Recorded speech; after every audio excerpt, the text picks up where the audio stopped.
Ìyá méjì kì í jẹ òkóbó, ẹ bá ní parí ẹ̀, ẹ jẹ́ n ràn yín lọ́wọ́.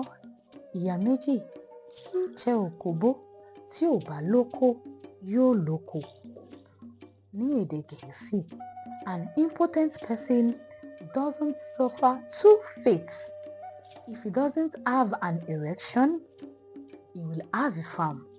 That is, if he can't have sexual satisfaction, he will have to work hard to enjoy his life. Ìyẹn ni fún ẹni tí ò bọ́lájí, tí ò bọ́láńlé, tí ò fèèyàn mímọ̀ ṣòro, tí ò lówó lọ́wọ́, tó wá jókòó rẹpẹtẹ. Kí lo fẹ́ kí tàwọn ọmọ rẹ̀ ó jẹ́? Ṣé wo ò fẹ́ káwọn ọmọ rẹ̀ bọ́láńlé ni? Kí wọ́n bọ́lájí, kí wọ́n yí nínú ọlá, kọ́lá wá yí wọlá. Dìde ńlẹ̀, dìde ńlẹ̀, kó rọrùn, àmọ́ o ní láti gbìyànjú. Ìran mẹ́ta ò gbọdọ̀ yọlòṣì.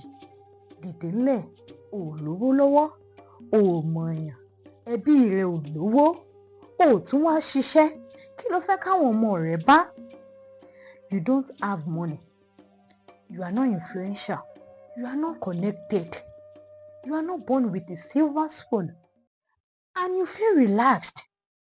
Do you want your children to grow in poverty? Stand up today, get a job, find something doing so your children won't curse you. Ọ̀rọ̀ ìtanijí lèyí látọ̀dọ̀ mi, Àmọ̀kẹ́ ọmọ bàbá àbílẹ̀ onílù.